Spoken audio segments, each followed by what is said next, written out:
Hello and welcome to Speaking Out on Financial Abuse, stories of survival and hope after financial abuse in a marriage or romantic partnership. I'm your host, Lori G., and today I'm excited to welcome President and CEO of Connecticut's statewide Coalition to End Domestic Violence, Meghan Scanlon. Meghan's going to tell us about her journey of becoming not just a passionate advocate on women's issues, but also her current passion as CCADV's statewide leader and how personal involvement, even in the smallest way as a volunteer, can help make a political future difference. Meghan, welcome to the program. Thank you so much for having me. I'm very excited. So, where in the world are you now, and where are you originally from? So right now I live in Connecticut. I live closer to the greater New Haven area, although our offices are in the Middletown area. But I am originally I was born in Fairfax, Virginia, so Northern Virginia area. Grew up a little bit in Fredericksburg, Virginia, and then moved to Connecticut around third grade. So I've been here ever since, went to UConn, stayed working in Connecticut. So I've been a very happy transplant to the Nutmeg State. And the cold state. You seem to don't mind the cold weather. So you're not picking Florida or... No, I would much rather, I joke with my husband, I would much rather live in Connecticut or even Maine, even in the winter months, than go someplace warm. Even Canada, I love to travel to cold weather places when it's wintertime. So, you should try Everest.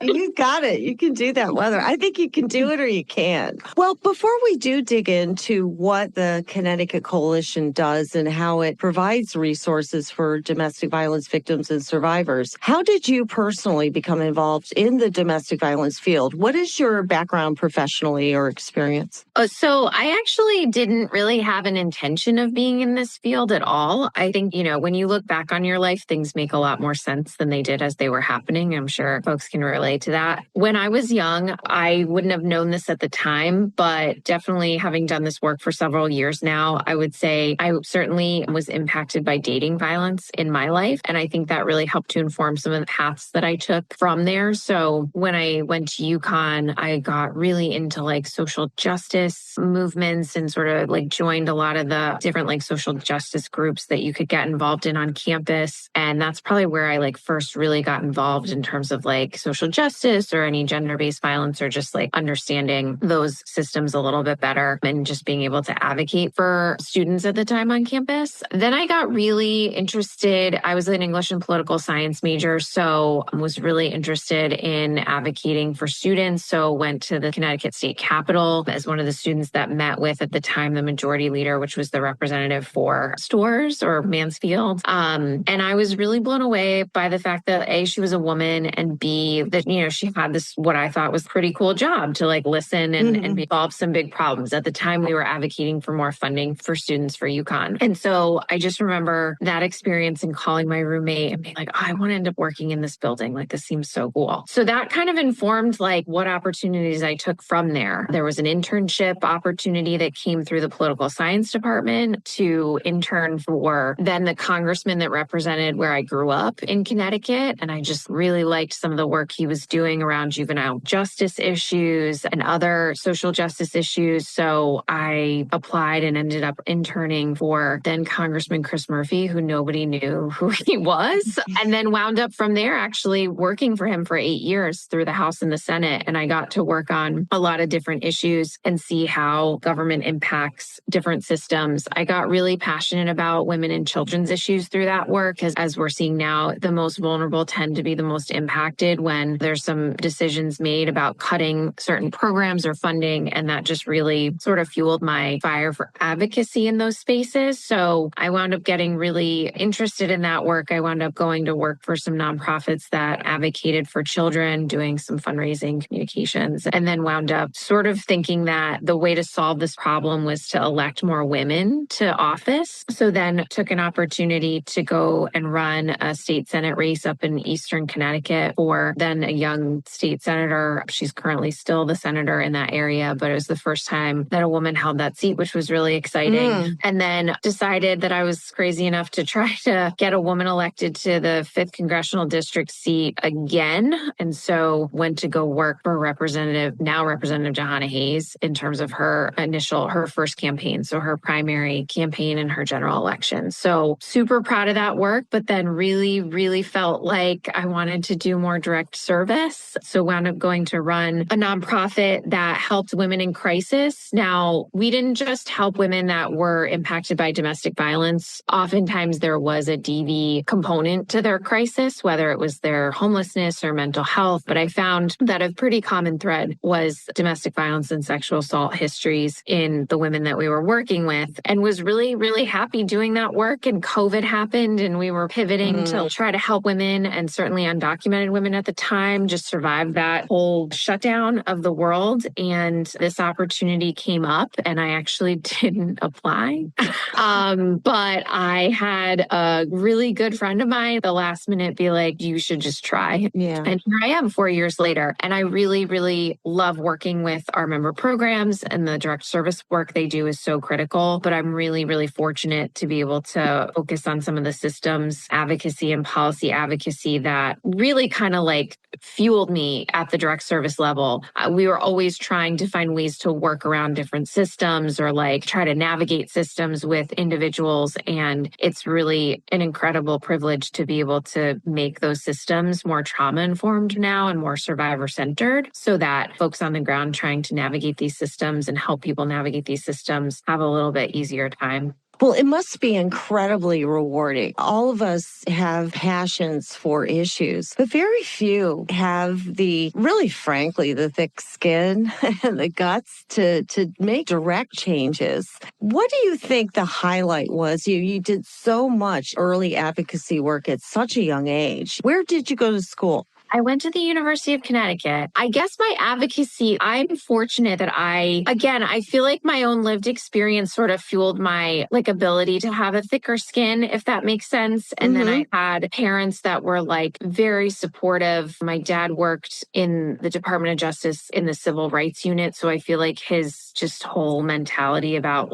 speaking up for things that you believe in and being an advocate was instilled pretty early on. So I feel really fortunate to have had lived experiences that have made me a little bit tougher and also feel a little bit more confident in those spaces than maybe others. Was there a highlight, though, of that early work? Is there any kind of aha moment? Because, lots of us get involved in volunteer passions, but it really is a specific thing to say, this is going to be my life's work. I think the thing that I really take away from my lived experience, especially working on the government side of things, is that every decision that's made truly impacts people. So I think the thing I valued the most was I worked what they call the state office or the district office. So I didn't work in the DC office. So I really got to see how policy impacted our constituents. And I still very much value that. I still very much value meeting with survivors and their family members, because I feel like that's what really helps. That's the aha moment is hopefully you're making life better or easier for people that have really persevered through some challenging times. And you're ensuring that whatever they've gone through, whether it's non-physical or physical forms of violence, that doesn't define their whole life. That's part of their story, but it's not their full story. And so I think the aha moments come in those moments where you listen to people. I had one this week where I was doing an interview with a survivor, and our rapid rehousing program that's statewide, it's the one thing that was able to help her and her 2 kids be able to have a safe, affordable apartment. And they're doing so well now. So it's hearing from people that have utilized programs or gone through systems, and they're like, wow, this really helped me. I think that's really what drives me at the end of the day. You turn the Titanic around for one individual. That individual then can turn the Titanic around for 5 more people. Right.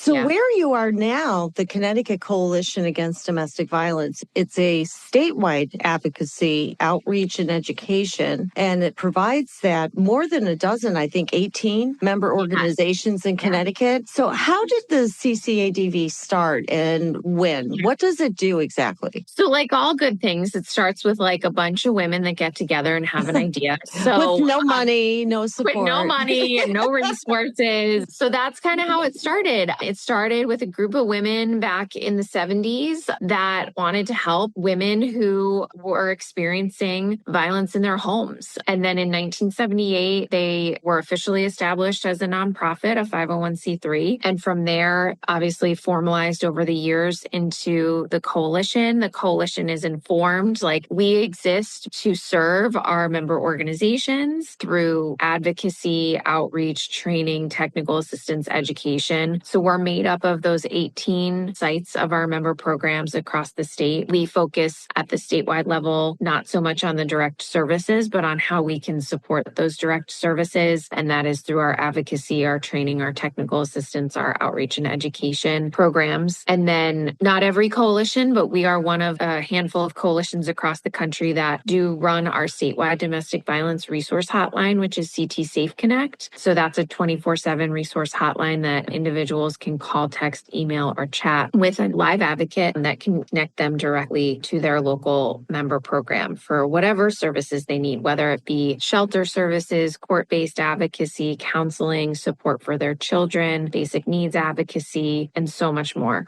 And then what is your relationship with all the surrounding states and how does that work? Because the East Coast really is, you are the original colonies. So we figure you all stick together out there. So yeah, us New Englanders, we do all stick together. So we are fortunate that we belong to the National Network to End Domestic Violence, and so do our neighboring New England states. So we have sort of informally set up a way that we all connect monthly just to sort of talk about trends, ways that we can help support each other. We actually extend New England all the way to Delaware. So we have, New Jersey, New York, Delaware as part of that, all the way up to Maine, obviously. So it's been a really productive way to stay connected. We actually work with each other on all of the initiatives that I just talked about. And policy is one of the things that we work very closely with other states on, because obviously if another state is successful in passing something in New England, then it makes it much more likely that our sister New England states can sort of look at what they did and what their legislation looks like and their statute and be able to either update or modify it for our state. So that's been really helpful. We've taken a lot of policies from Maine and New York and others in the New England area and been able to implement them and provide survivors with more supports in the Connecticut General Assembly, which is great.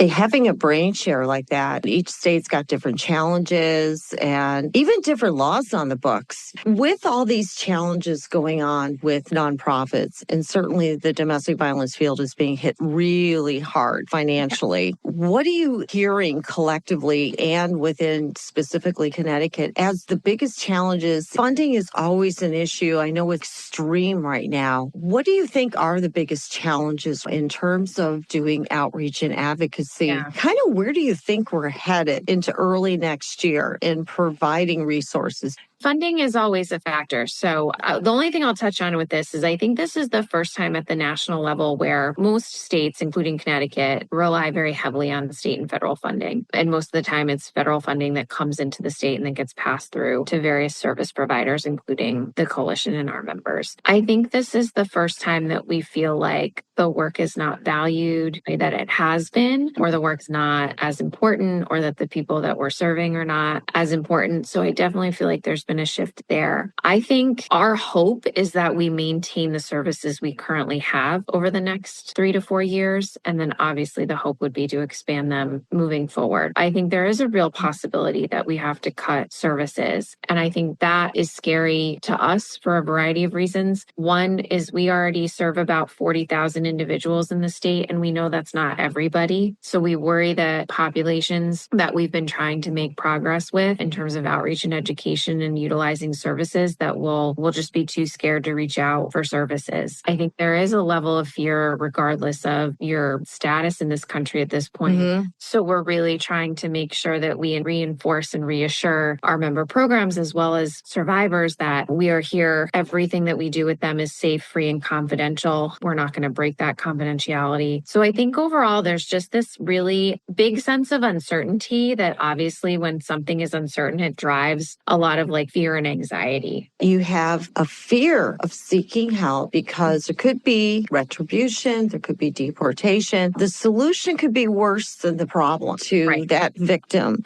How do you provide resources to educate people if you can't even reach them? They don't know where to go. They don't even know if this is right or wrong or not because no one's ever told me. We try to do that through our community education. And we try to find a trusted leader in those communities that people respect and trust. And we try to partner with those individuals or that organization to be able to educate people. And I think we have to, take a step back and realize that in some countries, some of the things that are defined as a crime in statute in Connecticut are not a crime in those countries. Exactly. So there is a big education gap there. And we do our best to work with trusted leaders in those communities and trusted organizations in those communities to be able to partner with them and be able to share that information also in, the most appropriate language as well. So we do our best. I will say prevention and education is not something that a lot of people like to fund, especially government agencies. So we have to raise a lot of that money privately or through individual giving across the state. Well, you need access in order to get prevention and get resources. You have to have access to these people, and that can be difficult. Right. And you're talking about a culture shift. And I think that's what is so frustrating for advocates in this movement right now is you feel like you made all this progress and we were moving in such a positive direction with even gender-based violence being an initiative under the last. I think we just feel like we're going backward a little bit. But if you don't understand how systems work or how government works, you can get really burnt out and really frustrated and wind up, I think we've lost some good people in this movement over the last couple years because I'm done. Yeah. Well, and also I hear this from a lot of guests. They have so much trouble providing a livable wage to any of the people who work for them. Here they're trying to outreach to bring medical care to other people, but they can't provide that for the actual people who work for them. And these are professional jobs. They can't hire somebody out of high school. These are jobs where you have to have potentially a master's. And we've found this same trend across our state. We've really worked very hard to try to build in more funding in our grant applications to be able to ensure. But you're right. You're not going to get rich doing this work. Yeah, not financially. In every other way, yes, but not financially. And sometimes it does come down to that, especially with the increased costs of living. Well, how do you, now we're coming towards the end of the year. We're actually coming into the holidays really, really fast. What are you looking at for 2026? For 2026, we are really ramping up our private fundraising. We know that we are going to need to offset some cuts that we anticipate from state and federal dollars. So one of the ways we do that is through our First 100 breakfast. It's actually a really great event where it's a statewide event where all of our member programs are able to nominate individuals across the state that have made a significant impact in their community to supporting survivors and their families. So it's a really great morning where we get to honor people that don't necessarily have to dedicate the extra time to helping survivors and their families, don't necessarily need to go the extra mile, but they do anyway. So that's our main fundraiser of the year. So we're super excited to be able to build that out a little bit more this year. And then we're really just focused on trying to support our member programs. We're going to be looking at opportunities for expanding our prevention work as much as we can, opportunities, to your point, to offer better benefits across our domestic violence service system. So we were actually just in a meeting this morning around how can we pool together for better healthcare across the state. So we're really trying to strengthen our domestic violence service system over the fiscal 26 as much as we possibly can, really through innovation, like through just trying some out of the box ideas and hoping that some of them work out. But as the holidays come up, what I would say is I know our member programs prepping for holidays, Christmas, Ramadan, Hanukkah, and those are really good opportunities to kind of get involved locally with somebody's wish list, whether it's gifts or food or other basic needs items. It can be an amazing time of year, but also a very stressful time. For sure. It's like a double-edged sword. Yeah, especially for survivors and their families. So we'll also be seeking ways to support our member programs and survivors through those. And we're looking at ways to expand and do like more of a different type of statewide fundraiser, if not this coming calendar year, next fiscal year, which runs into 2027. But I think we're just trying to control what we can control over the next year, make sure that survivors and their families have the services that they need, and get really creative about how we're going to deliver those services and how we're going to fund those and how we're going to keep good people in this work. Have you ever thought of running for office yourself? Well, I am on the board of finance in my local town, so I technically do have to run for that. Okay, so we can trust you with money. You have our permission to run for office. Yeah, I'm good with that. I don't know. We'd have to see. You know, it's so funny because I've run campaigns for women and women always are like, oh no, I don't want to run. I am not sure. I would say I like being in an executive role, and I certainly would not want to be like governor of Connecticut or anything like that. But potentially maybe for like, we have a first selectman in our town. I wouldn't be opposed to that. I don't think I have it cut out to do the legislative stuff. I do that now. You know, as part of my role now, I do lobby at the General Assembly along with our VP of Government Relations. And I love the lobbying work. It's such an interesting environment at the Capitol that I love it from a lobbying perspective and maybe like a staff member perspective, but I'm not sure. I don't know that I would be inclined to be a legislator. Maybe one day. You're so impressive. And you already actually, as you mentioned, you're already holding such a really influential position. You really are branching out into that more national, global idea. Washington is a rat race, I'm sure, but it can obviously affect some amazing change. And it sounds like, too, you've had some pretty amazing women, either mentors or women that you've really admired. Who do you think this is somebody I would love to walk in her shoes?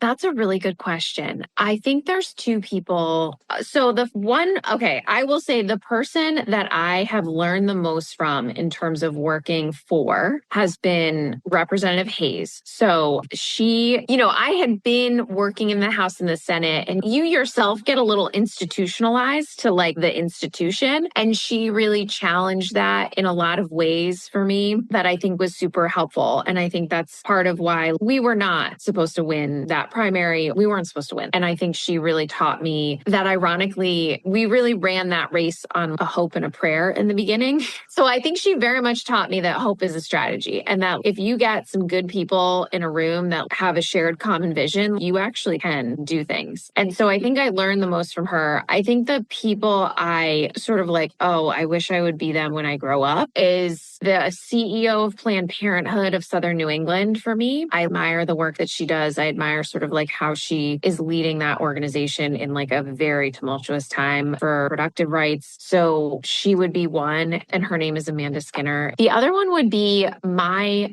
former boss, who is the chief of staff for Senator Murphy still, Allison Hurwitz. I feel like she has done an incredible job being a woman in like a very male-dominated space and really helping to just launch him as like a national figure, which I don't think any of us really would happen. I mean, when you talk to like staffers like me who were there when nobody would come to his events as a congressman, you were like, wow, I could never imagine that this is the platform that he would have now. And she came in at a really difficult time where Sandy Hook had just happened and just elected to the Senate. And I think our staff, just that Senate vote that didn't pass after Sandy Hook, I think we were all really super upset about that. I know I was super upset. And I think she really did a great job leading us through what we thought was the most challenging time. But obviously she's got her hands full now in terms of the climate of Capitol Hill. But that would be my other. And in who knows how many years or for how many years somebody could be saying that about Meghan. I could definitely see that. Like, you got it going, girl. That's really sweet. But I have two more questions. I've got two more questions for you. Okay. What is your tip for someone listening right now who's under domestic violence but hasn't yet been very brave enough to take that first step? I think the way I would approach this is chances are that person has wanted to ask for help in many circumstances, whether it's been help through a hotline or whether it's been help from their friends or family members. And I think that oftentimes the fear gets in the way for so many reasons, like fear of retribution, fear of shame, like fear of just so many things. And what I would say, and I've actually adopted this. So shout out to Mel Robbins and her book, Let Them, because she has this method of you just count down from 5, 4, 3, 2, 1, and you just do it. You just don't think about it. And so that would be my advice, is just don't think about it. Just pick up that phone or text that friend and just say hey, I need your help. And I would say that friend or family member or that advocate on the other side of the hotline will absolutely drop everything and help you. I mean, I know that personally just from my own life. My best friend found herself in 2 instances of DV, and the minute that she was I need your help, I was there. And I think we think that that's not going to happen. I think we think that people aren't going to go out of their way to help us, but I would say 9 times out of 10, they do. So just make that first call. It's so hard to ask for help, but just try not to think about it and just do it. Yeah, that's great advice. And question 2, what is your tip for someone listening right now who has recently left a domestic abuse relationship? Now they're out, but they're not sure what to do next. So the first thing I would say that I think is, at least from my experience, is to continue to repeat to yourself every day that it is not your fault, that this experience does not define you. And then just really try to do the next right thing that day. You don't have to have a whole life plan or everything figured out. Even if you can do one next right thing, whether that's applying for a job or filling out the paperwork for housing, taking your kid to school, signing up for school, going to the grocery store. I think you have to just allow yourself those small victories and say, okay, I did the next right thing and I did it, and just cheer yourself on for that. You don't have to take these monumental steps every single day. And some days are going to be much harder than other days. And so you have to give yourself credit for even the days that you did maybe one right thing and not 5 right things, right? Yeah. Maybe no right things, but you just at least said to yourself, this isn't my fault. This doesn't define me. I mean, yeah, that would be my suggestion. Yeah, really good advice that you can just give yourself little validations doing little things. Yeah, and I think that's even proven from all walks of life, even to professional athletes. Consistency is so much more important than how big the action is. So to me, if you do little things really well, or you try to do little things really well every day, it's going to add up to some big, big things.